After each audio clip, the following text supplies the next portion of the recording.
এদেশ বাংলাদেশ। এই জেলা আবার কুমিল্লা নোয়াখালীর অন্তর্ভুক্ত জেলা, যেখানে সঠিক দিন ধর্ম পাওয়া অতীব জটিল। ইসলাম সৌদি আরব থেকে বের হয়ে ইরাকে ঢুকেছে, ইরাক থেকে বের হয়ে ইরানে ঢুকেছে, ইরান থেকে বের হয়ে পাক ভারতে এসেছে। এই বিকৃত ইসলাম বিকৃত মানুষের কাছে থেকেছে 750 বছর। তারা চলে গেলে এই বিকৃত ইসলাম থেকেছে 190 বছর ইংরেজদের কাছে। তার উপরে এই ভূখণ্ডের উপরে থেকেছে দীর্ঘদিন।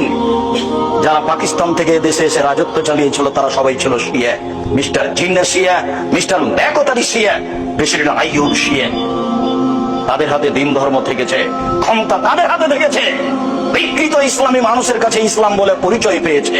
যার কারণে মাঝে মধ্যে আমি বলে থাকি আপনাদের কাছে, সঠিক বলাও যেমন জটিল, সঠিক মানাও তেমন কঠিন। কেন? সঠিক কথাগুলি বেঠিক কথাগুলি দুটোই আরবিতে লেখা আছে। আরবি বুঝে জাতির সামনে বলাও জটিল। কেননা যখন আপনি সঠিক বুঝেছেন তখন জাতি তো ধর্ম মনে করছে আর একটা।